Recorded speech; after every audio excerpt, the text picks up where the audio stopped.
Activision qui attaque directement les vendeurs de cheat codes dans Call of Duty, Google et Facebook qui se prennent encore une amende, c'est à croire qu'ils adorent ça, ou encore Konami qui se lance dans les NFT. Et bonjour à tous et bienvenue dans cette nouvelle revue de presse.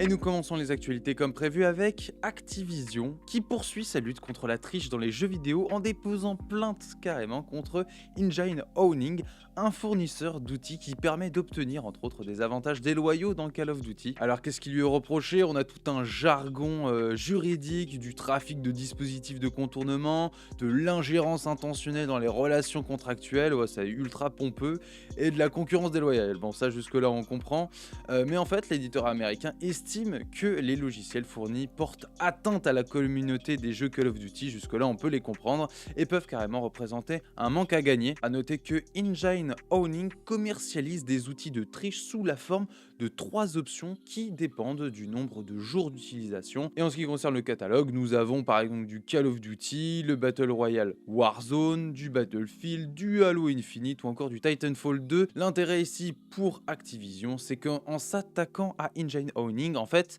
il prend le problème à la source plutôt que de s'attaquer aux joueurs, autant s'attaquer directement à l'outil de triche. Et oui, parce que à force de perdre, des joueurs et joueuses peuvent être tentés d'aller voir ailleurs, ce qui peut faire baisser les revenus d'Activision, et on sait qu'ils aiment l'argent, du coup il faut pas que les gens partent. Et dans un tweet publié le 22 décembre 2021, Activision a annoncé avoir quand même banni 50 000 personnes en une seule journée.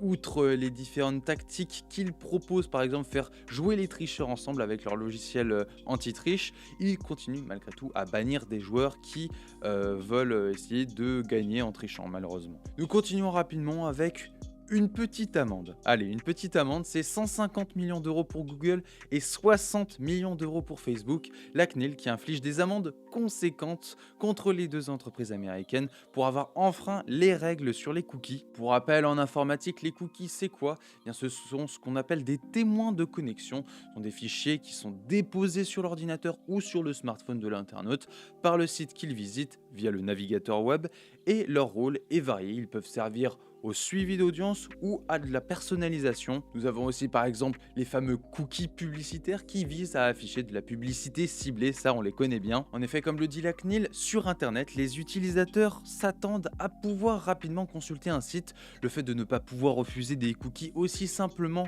qu'on peut les accepter biaise son choix en faveur du consentement. On n'a pas envie de se casser le cul avec ces fameuses banderoles, du coup on va cliquer plus sur accepter si on ne peut pas refuser directement. Et maintenant, qu'est-ce qui va se passer maintenant qu'ils ont reçu cette amende? Eh bien, dans les médias, Google et Facebook font face à une échéance. Ils ont 3 mois pour rentrer dans les rangs, c'est-à-dire en alignant grosso modo les boutons accepter et refuser au même niveau, de façon à rétablir le libre consentement des internautes en France. Si rien ne change ou si les modifications sont juste de la poudre de perlimpinpin, alors la CNIL a dans sa besace une autre sanction de 100 000 € d'amende par jour de retard. 100 000 € par jour de retard, c'est assez intéressant de se dire qu'il y a quelques années, l'amende de base était fixé à 150 000 € max. Aujourd'hui, on est à 150 000 € après la première amende par jour de retard. Donc, il y a une belle évolution quand même au niveau des amendes. Nous continuons avec du NFT et du Konami. Les NFT continuent leur petit bonhomme de chemin dans l'industrie du jeu vidéo. Et aujourd'hui, nous apprenons l'arrivée d'un acteur de renom, Konami. Incroyable. La firme a choisi les 35 ans de la saga Castlevania comme occasion toute trouvée pour mettre en vente certaines œuvres de ces fameux jeux. Dans les œuvres proposées, nous avons par exemple ce pixel art basé sur la carte du château de Dracula qui apparaît dans le jeu original. Nous avons aussi la musique iconique du premier niveau Block 1 du Castlevania original, ou encore le Castlevania Highlights, un montage des différentes séquences du jeu qui se concentre sur les scènes les plus mémorables aux yeux des fans de Castlevania. Et nous terminons ces actualités avec le Japon et un thon de 211 kg vendu aux enchères pour 129 000 €.